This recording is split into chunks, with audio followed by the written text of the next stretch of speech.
और क्षमा करें, हम सब ब्रजवासी हैं भैया, हम पे और कछु ना आवे। हम सबंसों ठाकुर जी की प्रीति यही मारे सबसे ज्यादा है। केवल 11 वर्ष 56 दिन की लीला है ठाकुर जी की ब्रजमंडल की, लेकिन पूरे विश्व पे भारी पड़े। काय को? पूरी कृष्ण लीला पे भारी पड़े हमारे ब्रज की लीला। काय को? क्योंकि प्रेम प्रधान है। तो भैया ठाकुर जी की सेवा में, ठाकुर जी की लीला में, ठाकुर जी के नित्य ध्यान में कोई आपसे दोष बने, कोई अपराध बने, कोई भाव रखो मत रखो, पर एक चीज को भाव रखो कि प्रेम प्रधान रखो। प्रेम होगो कोई अपराध नहीं बनेगा। प्रेम भाव को प्रधान रखो। ठाकुर जी की ये वृंदावन बिहारी लाल क्यों प्रकट भये? स्वामी श्री हरिदास जी के प्रेम के वश प्रकट भये। हितरिवंश महाप्रभु के प्रेम से प्रसन्न है करके श्री राधा वल्लभ लाल जी वृंदावन पधारे। हितरिवंश महाप्रभु के अनन्य सेवक श्री हरिराम व्यास जी के प्रेम से प्रसन्न है कि जुगल किशोर जी प्रकट भये। गोस्वामी श्री गोपाल भट्ट गोस्वामी जी के प्रेम से, शालिग्राम से श्री राधारमण जी प्रकट भये। सबने अपने प्रेम से प्रकट किया और ठाकुर जी को प्रेम प्रधान।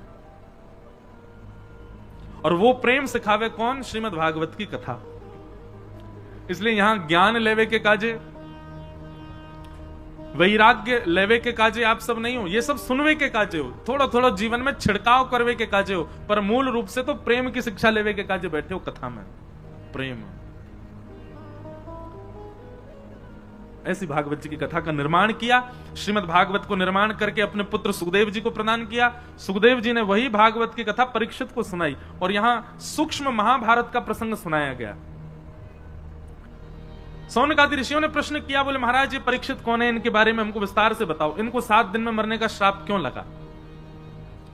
तब यहां से महाभारत का प्रसंग शुरू होता है कि यदा मृधे कौरव संजयाना वीर स्मथो वीर गतिं गतेषु ब्रकोदरा विग्ध गदा विमर्श भ्रगनोरुदंडे धृतराष्ट्रपुत्रे।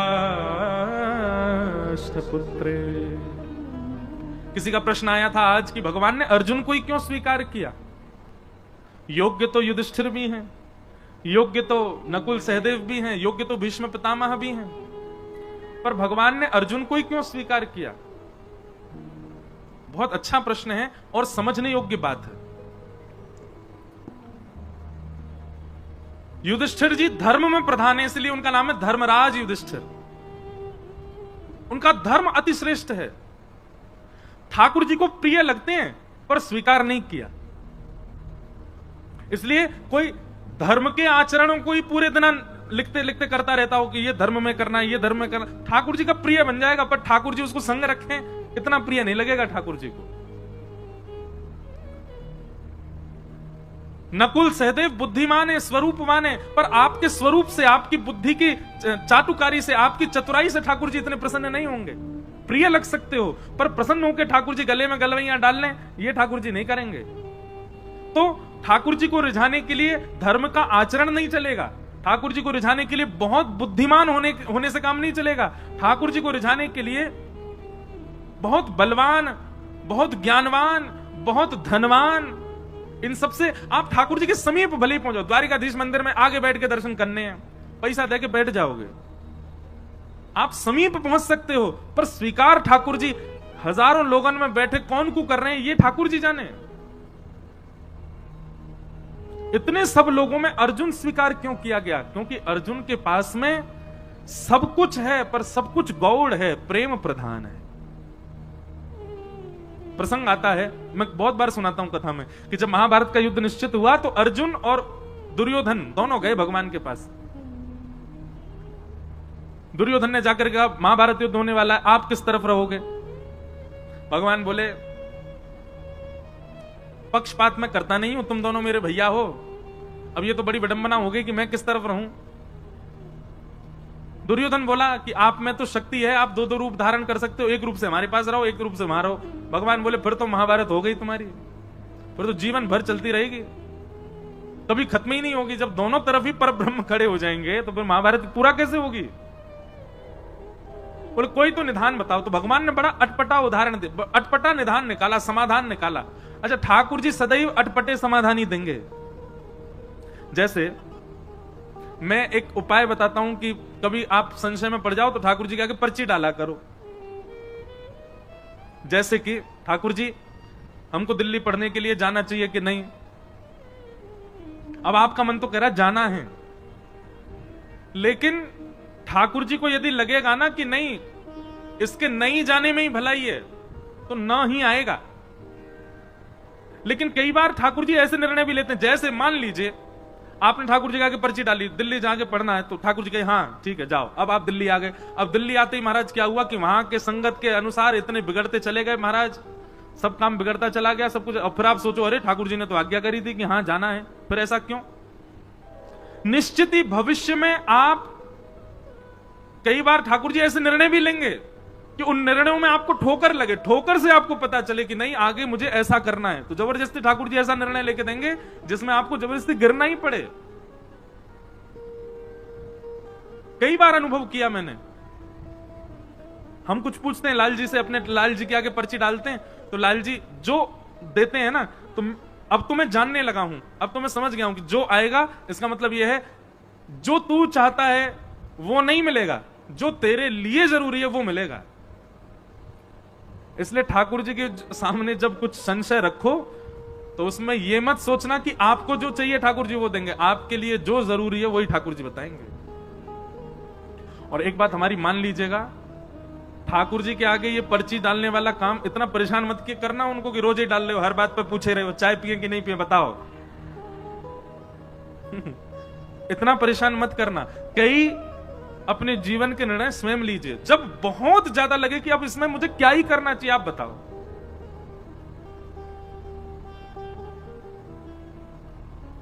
जैसे हम अभी गुरु दीक्षा नहीं देते, एक बार पर्ची मैंने मन रखा था कि जन्माष्टमी पर लाल जी से पूछेंगे, तो अचानक मेरे मन में आया कि आज जाके ठाकुर जी से पूछूं, बताओ हम गुरु दीक्षा देंगे। बहुत सारे लोग आते हैं कि दें। अब कभी कभी मन में कई एक तो मुझे ऐसे मिले, वो कह रहे वो आप चाहते नहीं हो कि हम भक्ति मार्ग में आगे बढ़े इसलिए हमको दे नहीं रहे हो।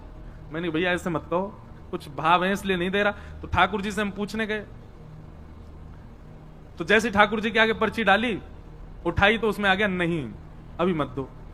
हमने जाके अपने पिताजी को बताई, पिताजी ठाकुर जी अभी मना कर रहे हैं दीक्षा देवे की। पिताजी ने समय देखा, बोले 2 बज रहे हैं लाला दोपहर के, और ठाकुर जी के गैया चरावे को समय है, ठाकुर जी अपनी गैयान को हाँक रहे हैं, तू पर्ची डाल के उनको परेशान कर रहा हो। तो गुस्सा में कहिए नहीं ले जा। बोले जब ठाकुर जी बिल्कुल बैठे हो, आराम कर रहे हो, कोई काम नहीं हो, लाल जी लीला में ही रहते हैं ना, आपको देखने में लग रहे हैं कि वो सिंहासन पर लीला चल रही है ठाकुर जी की। इस समय ठाकुर जी गैया चरा के लौट रहे होंगे, अब कितने बज गए 6 बज गए, आ गए, अब फल पा रहे होंगे। और फल पा करके फिर यशोदा मैया पहुंचेगी, ठाकुर जी के हाथ पामन को पहुंच के फिर आरती करेगी, अरे मेरो लाला आएगो, गैया चरा के आयो। फिर ठाकुर जी सब बताएंगे, आज मैया वो गैया ने ऐसी लात मारी मेरे तो यहाँ लग गई, माँ गयो मैया वहां ऐसे बनचर जीव मिले, सब मैया से बतियामेंगे, फिर मैया को बताएंगे आज कहा पावे को मैंने, फिर पावे बैठेंगे। ऐसे ठाकुर जी की लीला तो चलती रहती है, कभी विश्राम नहीं होती। मेरे आपके लिए हमें ऐसा लगता है कि ठाकुर जी जड़वत हमारे सामने बैठे हैं, पर यही प्रेम स्वरूप यदि आपके चित्त में आ जाए तो आप जब देखोगे तब लगेगा कोई लीला चल रही है। इस समय ठाकुर जी किसी लीला में, हमारे पिताजी बोले कि लीला में ठाकुर जी अभी गैया चरावे गए, तू पर्ची डाल लो है। बोले जब ठाकुर जी अनवसर में हो, कोई काम ना कर रहे हो तब डाली हो। तो पर्ची डालने का, कोई भी बात पूछने का सबसे बढ़िया समय रात्रि में जब ठाकुर जी शयन में जा रहे हो, तब ठाकुर जी को भोग लगावेगा तब पर्ची डालो। और इतना समय प्रदान करो लाल जी, सुबह जब मंगला होगी ना तब हम पर्ची उठाएंगे। रात भर में आपको जो चाहिए इसकी जिद मत करना भगवान से, हाँ ही दे दियो यहां से काम करने को नहीं, मेरे लिए जो उपयोगी आप बताना। और फिर ठाकुर जी जो दे दें उत्तर, उस पर इतना विश्वास कर लेना, इतना विश्वास कर लेना। आज हम सही बता रहे हैं, हमने अपने जीवन में ज्यादा नहीं 5 या 6 बार ही ठाकुर जी से पूछा होगा, पर कई निर्णय ऐसे थे जिसमें मन व्यथित हुआ कि नहीं ये तो ठाकुर जी आपको ऐसे नहीं कहना था, ये तो इसमें भलाई होती, ठाकुर जी आपने मना कर दिया। पर जब ठाकुर जी की बात को माना गया तो फिर उसका प्रतिफल मीठा ही मिला। कई बार ठाकुर जी ऐसे निर्णय भी ले देंगे कि जिससे आपको ठोकर भी खानी पड़े, तो भी विश्वास मन में रखना, कोई बात नहीं, ठाकुर जी ने गिराया भी हमारी भलाई के लिए। तो दुर्योधन और अर्जुन दोनों गए भगवान के पास और भगवान से कहा महाभारत युद्ध में आप किस पक्ष में रहोगे? तो भगवान ने बड़ा अटपटा निर्णय लिया, अटपटा ही लेते हैं। बोले सुनो, एक तरफ मेरी सेना रहेगी, भगवान की सेना छोटी मोटी नहीं है, अद्भुत द्वारिका की सेना एक तरफ रहेगी और एक तरफ अकेला मैं रहूंगा। लेकिन मैं जिस तरफ रहूंगा उस तरफ शस्त्र नहीं उठाऊंगा, बिना शस्त्र के रहूंगा जिस तरफ भी रहूंगा। तुम लोग मुझसे बाद में मत कहना कि भाई तलवार उठाओ, धनुष उठाओ, भाला उठाओ, जे उठाओ, कुछ नहीं, खाली हाथ रहूंगा। एक तरफ मेरी सशस्त्र सेना और एक तरफ अकेला बिना शस्त्र का मैं। अब दोनों चूज कर लो, कौन मुझे ले जाएगा, कौन सेना को। तो निश्चित है मैं और आप भी अगर दुर्योधन की तरफ होते तो हम भी भगवान को ठुकरा देते। नहीं मांगते हम ठाकुर जी को।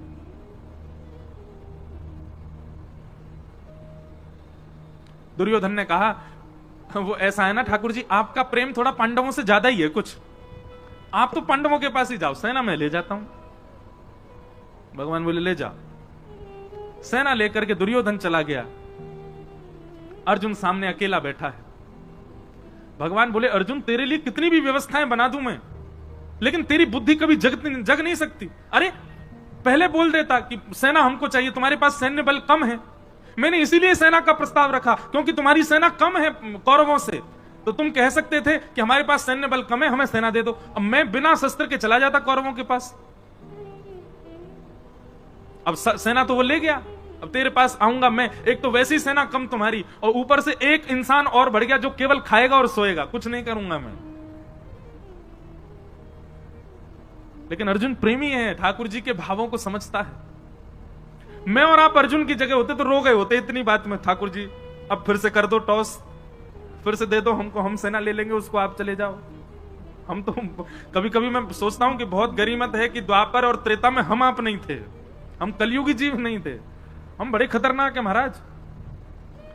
भगवान बलि के यहां गए, वामन बन के गए और संकल्प लेते विराट हो गए, 2 पग से तीनों लोग नाप लिए, तीसरा पग रखने के लिए भगवान पर पास जगह नहीं बची तो बलि ने कहा तीसरा पग मेरे सिर पर रख दो।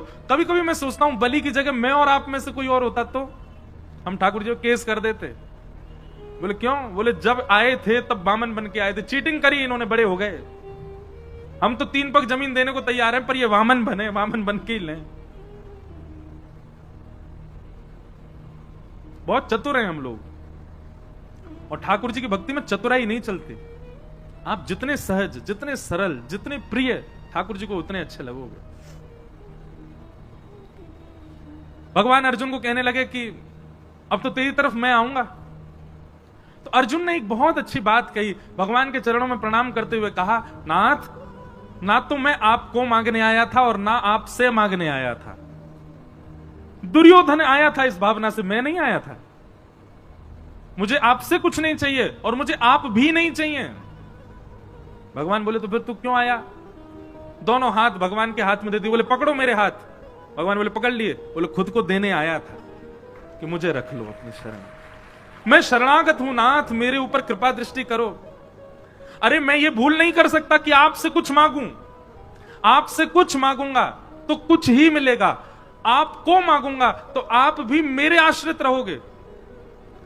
क्यों? अगर मैं कहूं कि ठाकुर जी मैं आपको मांगने आऊं, मेरे पक्ष में चलो, तो आप मेरे अधीन रहोगे। सुबह उठ करके मुझसे कहोगे हाँ अर्जुन अब बताओ आज क्या करना है, अर्जुन भोजन कब करना है, अर्जुन सोना कब है, सोना कहां है, क्योंकि मैं मांगने आया हूं तो सारी जिम्मेवारी मेरी, सारी व्यवस्था मैं करूंगा। पर मैं तो आपको मांगने नहीं, खुद को देने आया हूं। तो अब स्थिति क्या है, मेरी सारी व्यवस्था आप करो, मैं कब सोऊं, कब खाऊं, कहां जाऊं, क्या करूं, कब उठूं, कब बैठूं, कहां बाण चलाऊं, कहां नहीं चलाऊं, कहां मौन रहूं, कहां बोलूं, ये सारी व्यवस्था अब आपके हाथ में है, मैं खुद को देने आया हूं। ये समर्पण देख करके भगवान ने अर्जुन को स्वीकार कर लिया और अर्जुन से 2 बार रीचेक किया भगवान ने। भगवान बोले अर्जुन केवल बोले मत, देख ले मैं कुछ भी आज्ञा कर सकता हूं।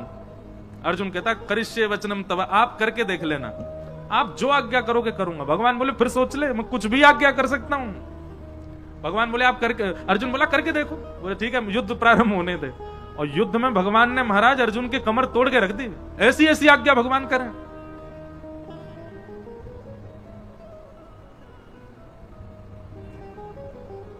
लेकिन हर आज्ञा को स्वीकार किया अर्जुन ने। इसलिए भगवान ने अर्जुन को स्वीकार किया। क्यों? क्योंकि बाकी सब तो ठाकुर जी से मांग रहे हैं, ठाकुर जी को मांग रहे हैं, पर अर्जुन ने तो खुद को ठाकुर जी को दिया, खुद को अर्पित किया है, समर्पण किया है। समर्पण किया इसलिए भगवान उसके सारथी बन गए। और सारथी का मतलब कोई भगवान की पदवी कम नहीं हो गई है, बल्कि और श्रेष्ठ।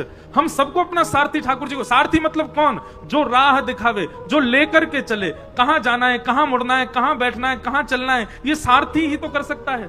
सारथी के अधीन होता है पीछे बैठा व्यक्ति। हर व्यक्ति अपना सारथी श्री कृष्ण को बनावे। जहां ले चलोगे वहीं मैं चलूंगा, जहां नाथ रख दोगे वहीं मैं। ये जीवन समर्पित चरण में तुम्हारे, तुम ही मेरे सर्वस्व, तुम ही प्राण प्यारे। तुम्हें छोड़कर नाथ किससे कहूंगा, जहां ले चलोगे वहीं मैं चलूंगा। हम लोग ऐसे नहीं जी सकते। हम लोग तो बड़े खतरनाक है महाराज। सुख संपत्ति घर आवे, कष्ट मिटे तन का, ओम जय जगदीश हरे। और अंत में गाते गाते वो, तेरा तुझको अर्पण क्या लागे मेरा, ओम जय जगदीश हरे। मेरा क्या है नाथ, सब आपका ही तो है। भगवान कहेंगे लाओ चलो वापस करो हमको, ये घर, ये दुकान, ये गाड़ी सब मेरी है, लाओ सब द्वारिकाधीश को अर्पित करके आओ। अरे ठाकुर जी, वो तो आरती में लिखा इसलिए गा रहे थे हम, ऐसे थोड़ी कि आपको सब ले ही लेना है। अर्जुन जैसा समर्पण नहीं है हमारे पास। अर्जुन जैसा समर्पण लाओ। भगवान ने एक बार कह दिया तो ना, हां तो हां, ऐसा समर्पण था अर्जुन का। इसलिए भगवान ने अर्जुन को स्वीकार किया। कोई समर्पित हो अर्जुन के भांति। और एक बात मैं कथा में कहा करता हूं, भैया अगर आपकी इस कथा को सुनकर के मन में आ गया हो कि हम भी अर्जुन की तरह समर्पित होंगे, तो पहले ही ध्यान रखना, कस करके सीट बेल्ट बांध लेना अपने जीवन रूपी हवाई जहाज में। क्योंकि जैसे ही आप ये निर्णय लोगे कि अब जो ठाकुर जी जो कहेंगे हम वही करेंगे, ठाकुर जी जो देंगे वही पाएंगे, ठाकुर जी जो चाहेंगे वही होगा, तो फिर बहुत ऊंची विमान की ऊंचाई होगी, रोलर कोस्टर जीवन बन जाएगा। कब ऊपर, कब नीचे, कब यहां, कब वहां, कब महाराज झकझोर के फेंक देंगे ठाकुर जी। लेकिन कभी छोड़ेंगे नहीं। एक बार यदि कोई समर्पित हो गया तो निश्चित है ठाकुर जी उसके साथ खेलेंगे बहुत, पर उसका हाथ छोड़ नहीं सकते।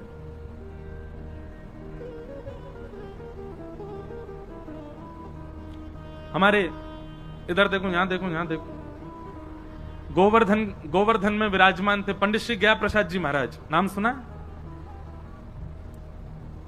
आप में से कई लोगों ने तो दर्शन भी किए होंगे पंडित श्री गया प्रसाद जी महाराज के। कौन यहां कोई है जिन्होंने दर्शन किया? हाथ ऊपर करो।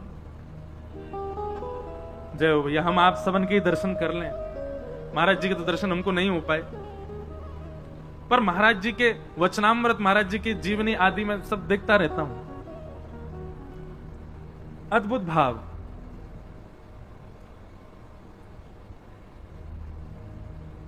सब लोग सावधानी से कथा सुनो। कोई आए कोई जाए, आप तो बस भाव से सुनो कथा। पंडित जी महाराज की वाणी में एक बात बड़ी बढ़िया लगती थी।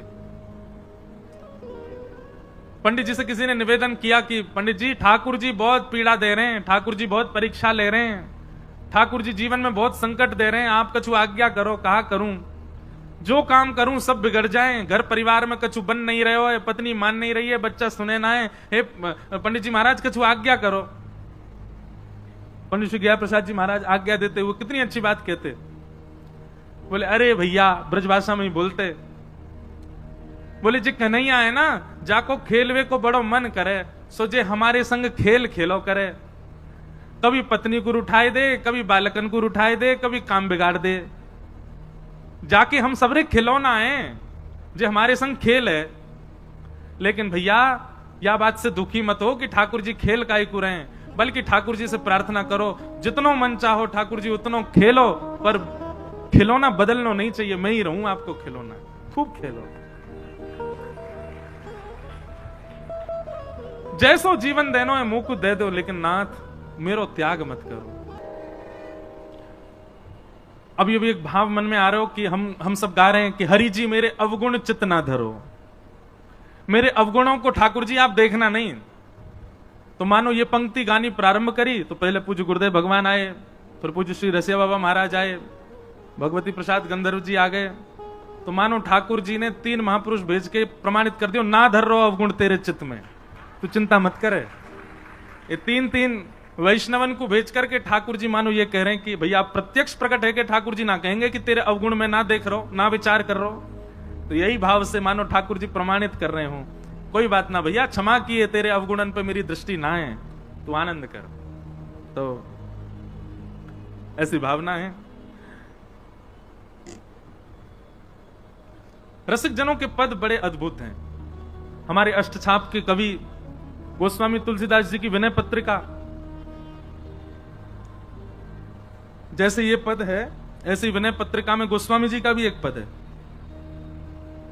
हरि जी तुम बहुत अनुग्रह कीन हो, हरि जी तुम बहुत अनुग्रह कीन हो। अब पद तो ढूंढवे तो मिलेगा नहीं, लेकिन भाव बहुत सुंदर है वहां पर भी। बोले नाथ आपने मुझे बहुत बड़ा अनुग्रह किया। भगवान पूछ रहे हैं मैंने कहा अनुग्रह किया तुम पे? तो गोस्वामी जी कह रहे हैं बोले आपने सबसे बड़ा अनुग्रह तो यही किया कि आपने मुझे मानव बनाया। श्रीमद् भागवत में भी भगवान कहते हैं हृदय माध्यम सुलभम सुदुर्लभम प्लवम सुकल्पम गुरुकर्ण धारम मयानुकूलेन नभस्वतेरितम पुमान भवाब्धिम न तरेत्स आत्मा। मैंने मानव के ऊपर सबसे बड़ी कृपा यही की कि मैंने उसको मानव बनाया। अरे नित्य इसी बात का धन्यवाद कहो ठाकुर जी कि हमको आपने कोई जीव जंतु तो नहीं बनाया, मानव बनाया।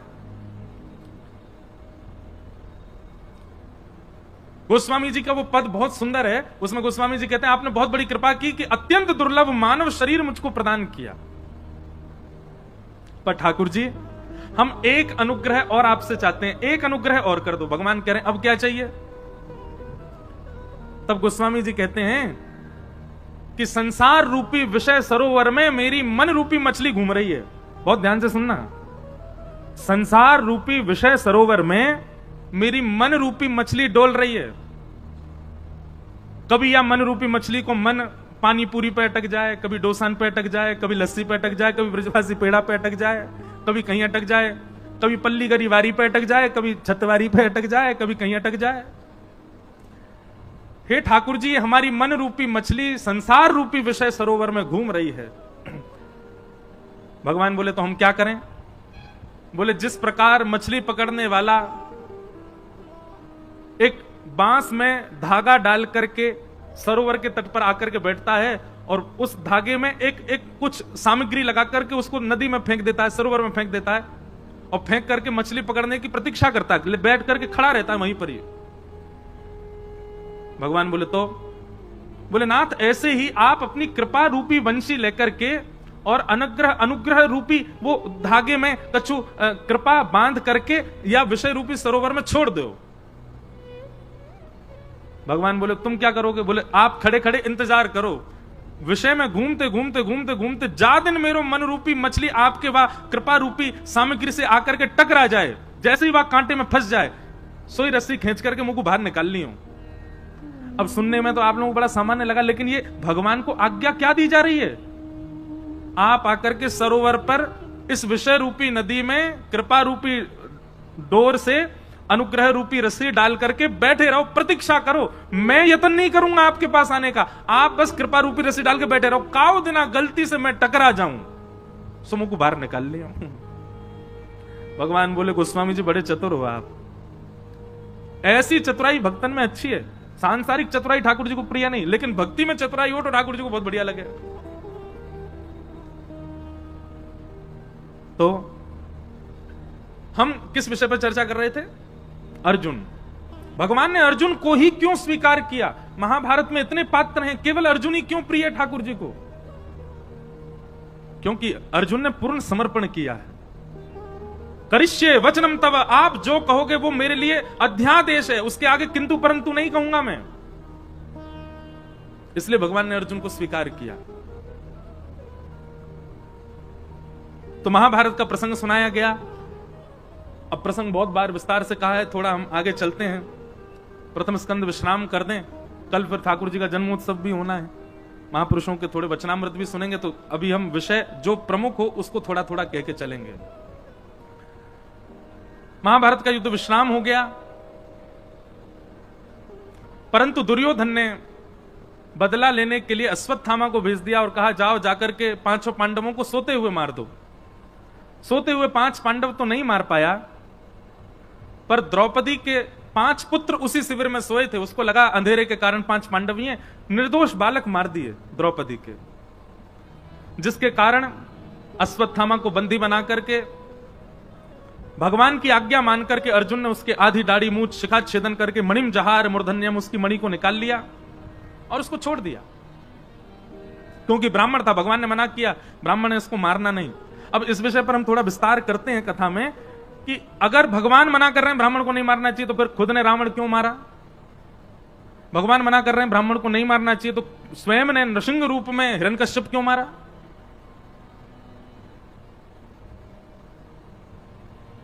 और जब स्वयं ने ब्राह्मण के रूप में ब्राह्मण का भी वध किया है, हिरण्यकश्यप का भी वध किया है, तो फिर आज अर्जुन से क्यों मना कर रहे हैं ब्रह्मबंधुर्ना हंतव्य?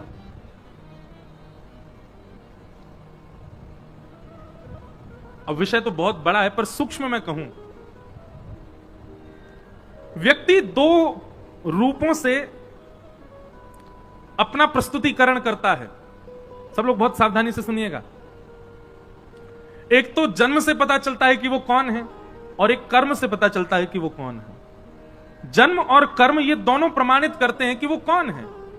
अब चाहे वो जाति हो, चाहे वो उसका स्वभाव हो, चाहे वो कोई संप्रदाय हो, सब उसके जन्म और कर्म से पता चलते हैं। पर ये बात आप सब भी स्वीकार करेंगे, पूरा विश्व स्वीकार करेगा, जन्म से आप चाहे जो भी हो, पर कर्म से अगर आप श्रेष्ठ हो तो ही श्रेष्ठ माने जाओगे।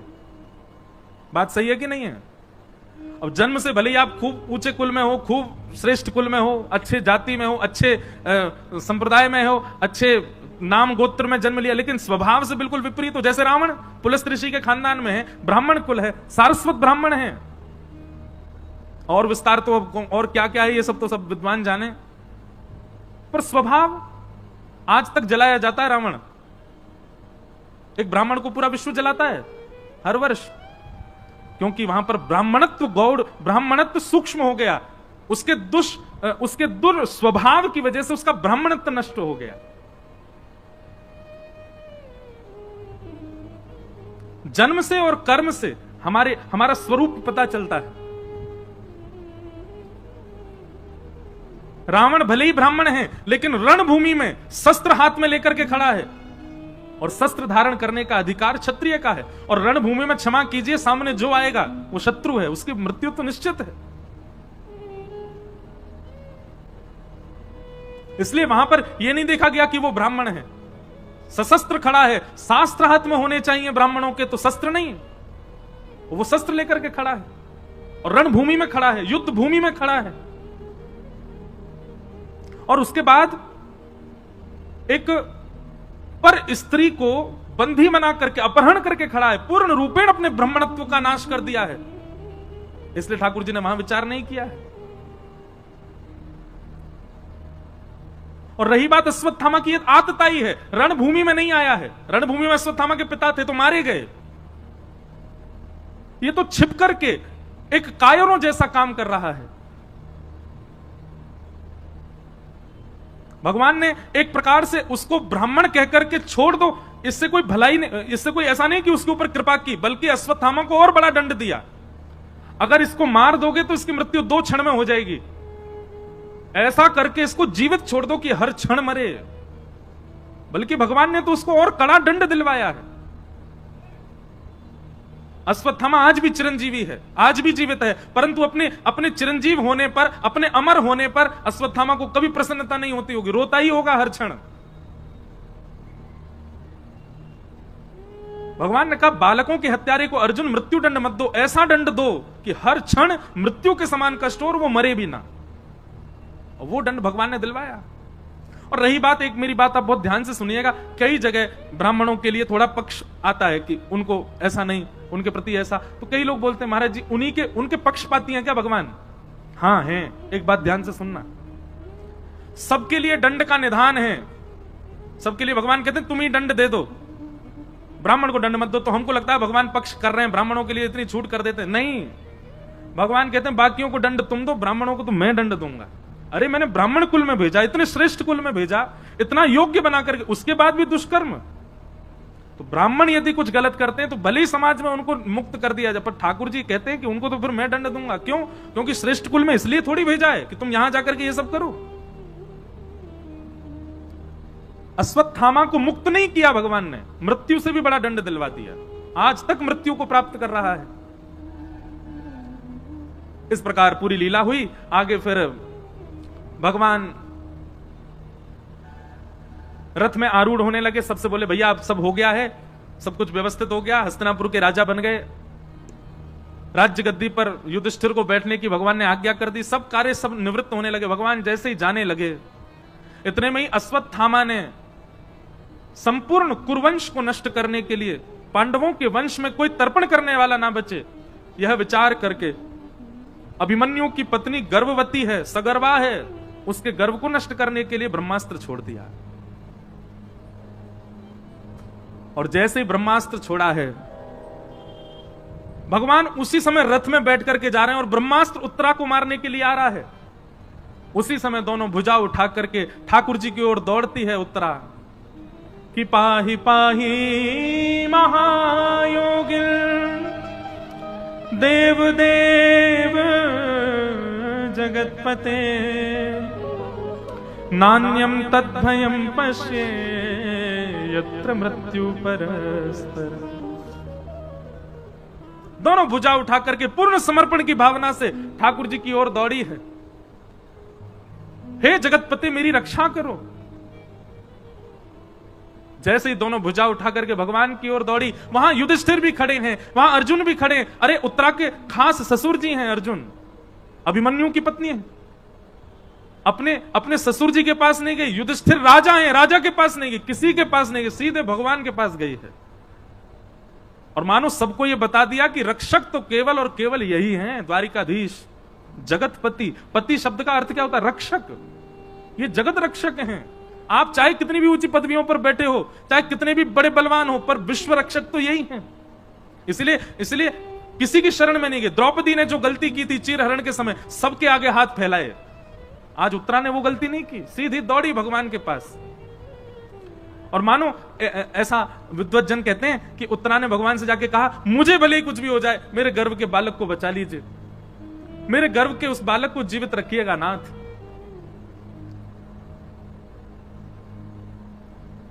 उत्तरा के इस पूर्ण समर्पण को देख करके भगवान एक रूप से तो बाहर हैं, श्रीमद् भागवत जी में वर्णन है, दूसरे रूप से अंगुष्ठ मात्र नहीं, अंगुष्ठ में जो ये नख है, इतना बड़ा स्वरूप धारण किया ठाकुर जी ने।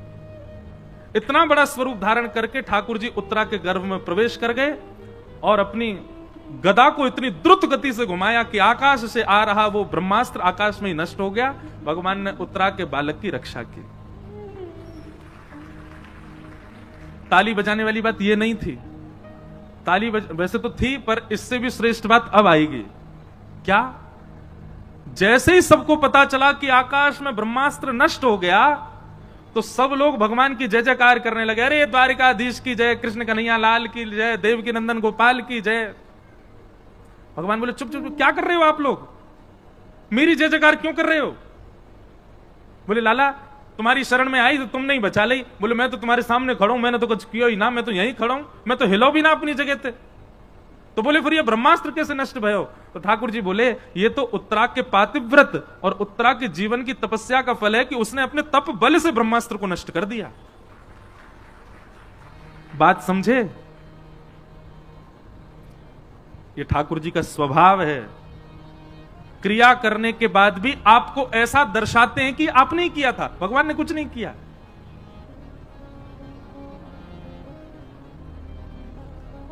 पूरी लीला कर दी भगवान ने, उत्तरा के गर्भ में प्रवेश करके रक्षा कराए ठाकुर जी। पर बाहर क्या कह रहे हैं सबको? अरे नहीं नहीं, उत्तरा की जय जयकार करो, इसके पातिव्रत बल ने, इसके जीवन भर की तपस्या ने, इसके सत्कर्मों ने इसकी रक्षा की है। ये ठाकुर जी का स्वभाव है। करते सब वही हैं, पर हमको ऐसा आभास करवाते हैं, हमको ऐसा अनुभव कराते हैं, ओहो मैंने बहुत पढ़ाई करी थी इसलिए मैं पास हो गया, मैंने बहुत मेहनत करी थी इसलिए मुझे ये वस्तु प्राप्त हो गई, मैंने बहुत धन कमा करके घर बना दिया, मैंने ये प्राप्त किया, मैंने वो प्राप्त किया। ठाकुर जी तो मंद मंद मुस्काते हैं, बढ़िया है, अपने ऊपर ही लेता रहे सबरी बात। करने वाले सब ठाकुर जी। हमारा स्वभाव बिल्कुल ठाकुर जी से उल्टा है। ठाकुर जी हमेशा करके क्रेडिट दूसरों को देते हो। हमारा स्वभाव कैसा, दूसरों को कर जाए तो वहां में क्रेडिट स्वयं लेवे को प्रयास करें, हमको मिले। कोई घर का सदस्य कहते आज सब्जी बहुत अच्छी बनी थी मां, इतने में पिताजी कह रहे हैं लाया तो मैं ही था दुकान से। भली मेहनत मां ने करी, कचू करी, लेकिन कहीं से भी हमको क्रेडिट मिलना चाहिए। अरे भैया कथा बहुत जोर की भाई मथुरा में। अब सब लोग कहें अरे वो व्यवस्था तो मैंने करवाई थी, पंडाल तो मैंने बनवाया था, पीछे का बैकड्रॉप तो मैं चूज करके लाया था। नहीं करना है ऐसा। सारे लॉयंस क्लब वाले लोग सुनो, कथा खूब आनंद से हैजा, बाकी बात कहीं कहा सब द्वारिकाधीश करके गए, भैया हम तो माध्यम है जो हमने ना कियो है। हमारी सामर्थ्य नहीं, हमारे बल में नहीं, हमारे वश में नहीं। और मैं भी यदि यूं सोचूं ओहो मेरी कथा सुन के देखिए भगत बन गो, मेरी कथा सुन के यानी मांस छोड़ दियो, मेरी कथा सुन के, ठाकुर जी कहेंगे दारी के तो ऊपर आते हुए बताऊंगा, तेरी कथा थे भयो सब ठाकुर जी कर रहे हैं। मैं और आप तो, हम सब तो माध्यम हैं। ये क्रिया क्रियान्वित ठाकुर जी से होती है। भगवान ने उत्तरा का मान बढ़ा दिया सबके सामने, परंतु यह लीला दूर खड़ी खड़ी कुंती देख रही थी। कुंती समझ गई, बोले कि ओहो सब करके और पूरा मान दे दिया उत्तरा को। और भगवान बोले अब भैया उत्तरा में व्यस्त हो, सबको व्यस्त कर दिया उत्तरा में। सब कहने लगे अरे उत्तरा तेरे भजन बल ने देख ब्रह्मास्त्र नष्ट कर दियो, तेरे आत्म बल ने देख ब्रह्मास्त्र नष्ट कर दियो, सब व्यस्त हो गए। भगवान बोले अब सब लोग लगो, हम जा रहे हैं द्वारिका। जैसे ही रथ में आरूढ़ हुए, कुंती सामने आ गई, रथ रोक लिया, बोले नीचे आओ, हमसे मिलके जाओ। भगवान पुनः उतर करके आए और कुंती जी ने यहां पर भगवान की एक स्तुति गाई है। अब स्तुति तो बहुत सुंदर है, बहुत विस्तृत है, बहुत अद्भुत है, पर एक भाव बहुत ध्यान से सुनना। संपूर्ण स्तुति गाने के बाद में कुंती भगवान से कहती है कि विपद